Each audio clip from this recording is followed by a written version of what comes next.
Hello tech people, welcome to yet another episode of tech Bhai. And আজকে আমরা কথা বলতে যাচ্ছি HyperX ক্লাউড স্টিঞ্জার 7.1 ভার্সনটা নিয়ে। এটার যে অরিজিনাল ভার্সনটা আছে সেটা আমাদের চ্যানেলে অলরেডি রিভিউ করা আছে, আপনারা চাইলে আই বাটনে ক্লিক করে সেটা দেখে আসতে পারেন। অ্যান্ড বরাবরের মতোই আমরা আনবক্সিং দিয়ে শুরু করছি। অ্যান্ড বেসিক্যালি এই রিভিউতে আমরা 7.1 ভার্সন অ্যান্ড অরিজিনাল ভার্সনের যে কী ডিফারেন্স আছে সেটা কভার করার চেষ্টা করব। বক্স কন্টেন্টসের যদি কথা বলি, এটা অরিজিনালের সাথে খুব একটা তফাৎ নেই। আপনারা HyperXের ওয়ারেন্টি কার্ডস অ্যান্ড কিছু ডকুমেন্টেশনস পেয়ে যাবেন, অ্যান্ড সেই সাথে বক্সের ভিতর হেডসেট তো থাকছেই। বাট একটা জিনিস, এখনও যেই কেবেলটা আছে, আই মিন 3.5mm যে কেবলটা, এটা ডিট্যাচেবল না, এটা হেডসেটের সাথে ফিক্সড। এই ভার্সনটা যদি অ্যাটলিস্ট ডিট্যাচেবল করে দিত তাহলে বেটার হতো। এক্সট্রা যে জিনিসটা পেয়ে যাচ্ছেন সেটা হচ্ছে একটা USB টাইপের ডঙ্গল, যেটার কারণে আপনারা সফটওয়্যার প্লাস 7.1 সারাউন্ড সাউন্ড ফিচারটা ইউজ করতে পারবেন। বাই দ্য ওয়ে, ভিডিওর পরবর্তী অংশে যাওয়ার আগে জেনে রাখা ভালো যে আমাদের এই হেডসেটের রিভিউ ইউনিটটা পাঠিয়েছে কন্ট্রোল পিসি। তাদের কাছে পিসি রিলেটেড অনেক ধরনের গ্যাজেটস পেয়ে যাবেন আপনারা। তাদের ফেসবুক পেজের লিঙ্ক ডেসক্রিপশন বক্সে দেওয়া আছে, please do check it out. Alright, back to the review. Well, যে ইউএসবি ডঙ্গলের কথাটা বলেছিলাম, মূলত এইটাই সবথেকে বড় অ্যান্ড অনলি ডিফারেন্স আপনার অরিজিনাল ক্লাউড স্টিঞ্জার অ্যান্ড 7.1 ভার্সনের সাথে। সো 7.1 ভার্সনের সাথে আপনি 7 সারাউন্ড সাউন্ডটা ইউজ করতে পারছেন, অ্যান্ড সেটার জন্য আপনার সফটওয়্যার লাগবে, কারণ তারা ফিজিক্যাল কোনো বাটন ইমপ্লিমেন্ট করেনি হেডসেটে, বা যে ডঙ্গলটা দিয়েছে সেখানেও কোনো বাটন দেওয়া নেই 7.1 সারাউন্ড সাউন্ডটা ইমপ্লিমেন্ট করার জন্য। So it has to be a software connection. So সেই কারণে আপনার এই ডঙ্গল দিয়ে ইউজ করতে হবে অ্যান্ড সফটওয়্যার রানিং করতে হবে for 7.1 surround sound to take place. And as usual অরিজিনালের মতো আপনারা হেডসেটের এয়ারকাপসগুলো টিল্ট অ্যান্ড 90 ডিগ্রি পর্যন্ত রোটেট করতে পারবেন। অ্যান্ড মাইক্রোফোন আছে, যেটাও ডিট্যাচেবল না, বাট এটা যদি আপনারা নিচের দিকে টান দিয়ে নামান সো মাইক্রোফোন অন হয়ে যাবে, অ্যান্ড যদি আবার টান দিয়ে উপরে উঠে দেন তাহলে মাইক্রোফোন মিউট হয়ে যাবে, which is a handy feature. But এটা নিয়ে অনেক কমপ্লেন্স আছে যে মাইক্রোফোনটা নাকি নষ্ট হয়ে যায়। সো আই গেস এখানে তাদের অন্য হেডসেটের মতো যদি মাইক্রোফোনটা ডিট্যাচেবল হতো সেই ক্ষেত্রে লঞ্জিটিভিটিটাও বেড়ে যেত আই গেস। এখানে এই সুইভেল ফিচারটা দিয়ে আই গেস এটাকে একটু ভালনারেবল করে ফেলেছে।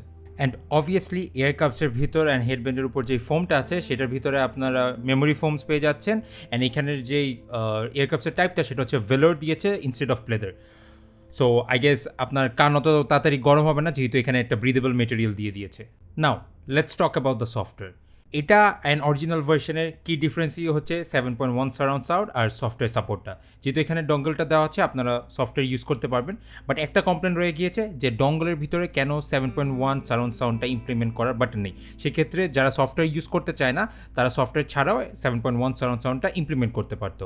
অ্যান্ড HyperXের Ngenuity software is pretty basic. এখানে আপনাদের তেমন কিছুরই করা নেই, জাস্ট ভলিউম কমাতে বাড়াতে পারবেন, মাইক্রোফোনের ভলিউম কমাতে বাড়াতে পারবেন, অ্যান্ড 7.1 সারাউন্ড সাউন্ডটা অন অফ করতে পারবেন। That's pretty much it.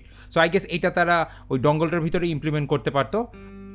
Build কোয়ালিটির কথা বললে ইট ইজ প্রিটি এভারেজ। এখানে তেমন কোনো আহামরি বিল্ড কোয়ালিটি এক্সপেকটেশন রাখেন না, কারণ এটা HyperXের বাজেট লাইন আপের একটা headset. But then again it will get the job done. ভিতরে আপনারা স্টিল স্লাইডার পেয়ে যাবেন হাইটটা অ্যাডজাস্ট করার জন্য, which is a good touch. But তাছাড়া build quality is pretty average. Alright, যদি টেকনিক্যাল স্পেসিফিকেশনসের কথা বলি, এটার ওয়েট হচ্ছে অ্যারাউন্ড 275 গ্রাম অ্যান্ড মাইক্রোফোনটার ওয়েট হচ্ছে 12 গ্রাম। সো সব মিলিয়ে 290 গ্রামের মতো আমরা দেখতেছি, হুইচ ইজ প্রিটি লাইট। হেডসেটটা লাইট হওয়ার সব থেকে বড় অ্যাডভান্টেজ এটাই যে অনেক লম্বা সময় ধরে আপনারা এটা ইউজ করতে পারবেন কোনো প্রকার অস্বস্তি বা কানে ব্যথা অনুভব করা ছাড়া। যেহেতু এয়ারকাপসে ব্রিদেবল মেটেরিয়াল দেওয়া আছে, সো অনেক লম্বা সময় ধরে আপনারা এটা ইউজ করতে পারবেন আপনার কানে কোনো প্রকার গরম বা ঘামানো ছাড়া। And just like any other gaming headset, industry standard wise এখানে 50mm ড্রাইভার পেয়ে যাচ্ছেন দ্যাট আর ভেরি পাঞ্চি, অনেক হাই পিচ সাউন্ড দেয়। বেজের দিক থেকে একটু পিছিয়ে আছে, বাট দেন এগেন এটার ডাইনামিক রেঞ্জটা অ্যান্ড যেই সারাউন্ড সাউন্ডটা আপনারা পাচ্ছেন, I guess it is quite good for the money. যদিও এখানে 7.1 সারাউন্ড সাউন্ডটা সফটওয়্যার দিয়ে মিমিক করা, অ্যাকচুয়াল 7.1 ড্রাইভার্স নেই এখানে। ওয়েল, এটা কোনো হেডসেটেই নেই। আই গেস রেজারের একটা হেডসেটে ছিল যেটা প্রাইস অলমোস্ট 20,000 টাকার মতো ছিল। এনিওয়েজ, আমার পার্সোনালি 7.1 সারাউন্ডের যেই ইফেক্টটা, যেই সাউন্ডটা পায় সেটা আমার পছন্দ না। আমি নর্মাল মোডেই খেলি। যদি আপনারা কেউ এটা এনজয় করে থাকেন, এটার একটা বেনিফিট আছে, যে কোনো FPS গেমে আপনারা ফুট স্টেপস অ্যান্ড সারাউন্ডের যে গান শটস বা এক্সপ্লোশনস আছে সেগুলো অনেক বেশি অ্যাকিউরেট পাবেন অ্যান্ড পিন পয়েন্ট করে রেকগনাইজ করতে পারবেন। সো সেই ক্ষেত্রে আপনারা এটা ইউজ করতে পারেন। বাট এটার যেই একটা হাই পিচ সাউন্ড হয়ে যায় যখন আপনি সফটওয়্যার দিয়ে এটা অন করবেন, সেই জিনিসটা আমার পছন্দ না, সেই কারণে আমি এটা প্রেফার করি না। বাট নর্মালি অনেক গেমার্সরা এটা প্রেফার করে। So for that reason I guess এখানে যে 7.1 সারাউন্ডটা ইমপ্লিমেন্ট করা হচ্ছে that make sense compare to the original one.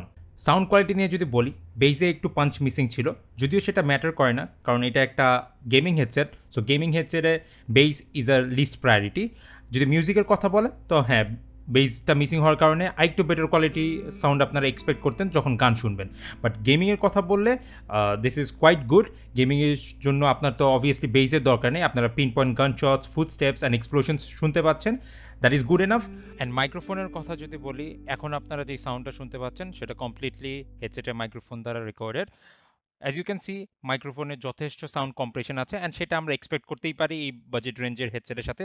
অনেক দামি হেডসেটেও খুব একটা ভালো মাইক পাওয়া যায় না, বাট এইখানে যে মাইক্রোফোনটা দেওয়া আছে এটা অনেক বেশি ব্যাকগ্রাউন্ড নয়েজ রিডাকশন করতেছে, as you can hear. So I guess এটা আপনার টিমমেটসদেরকে কল আউট দেওয়ার জন্য ইটস পারফেক্ট। সো মাইক্রোফোন নিয়ে আমার কোনো কমপ্লেন্টস নেই হোয়াটসোএভার। ওয়েল, এখন যদি আমি অরিজিনালটার সাথে 7.1 ভার্সনের কম্প্যারিজনে আসি, অরিজিনালটায় যা আছে এখানেও তাই আছে, জাস্ট এখানে ওই এক্সট্রা ডঙ্গলটা পেয়ে যাচ্ছেন, যেটার কারণে আপনি 7.1 সারাউন্ডটা ইউজ করতে পারতেছেন অ্যান্ড সফটওয়্যার সাপোর্টটা পেয়ে যাচ্ছেন। যদিও সফটওয়্যারে তেমন কোনো ফিচার্স নেই যেটা আপনি ইউজ করতে চাইবেন, বাট দেন এগেন সফটওয়্যারটা ইউজ করতে পারা is a nice touch for someone, and কেউ কেউ সফটওয়্যার ইউজ করতে পছন্দ করে না। সো এটা completely personal issue. Now let's come to the price. অরিজিনালটা প্রাইস 4,500 টাকা, 4,400 এরকম, অ্যান্ড এটার প্রাইস 4,700 থেকে 800 মতো। সো আই গেস 200-300 টাকার জন্য এটা নেওয়াটাই বেটার অপশন, কেননা আপনি 7.1 সারাউন্ডের ফিচারটা পেয়ে যাচ্ছেন, আপনি ইউজ করেন বা না করেন একটা এক্সট্রা ফিচার থাকা is a nice option, plus আপনি সফটওয়্যার সাপোর্ট পেয়ে যাচ্ছেন। সো আই গেস 200-300 টাকা বাড়িয়ে সফটওয়্যার সাপোর্ট অ্যান্ড 7.1 সারাউন্ডের ফিচারটা নিতে ক্ষতি কোথায়? সো কেউ যদি নতুন হেডসেট কিনতে যাচ্ছেন অ্যান্ড তাদের বাজেট হচ্ছে অ্যারাউন্ড 4,500 টাকা, আই গেস তারা 7.1 ভার্সনটাই নেওয়া বেটার হবে।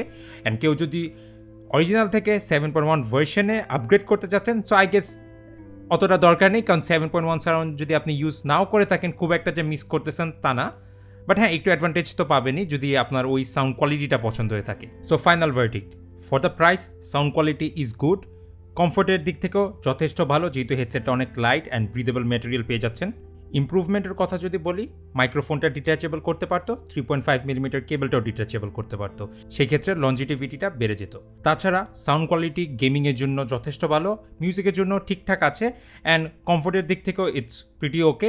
So I guess around this budget this is a good headset. আপনার যদি এটার দিকে চোখ পড়ে থাকে আপনি নিঃসন্দেহে নিয়ে নিতে পারেন। I hope it will serve you a good time. So that was it for today. ভিডিওটি ভালো লেগে থাকলে do like, share and subscribe to our channel, and will see you next time. Tata.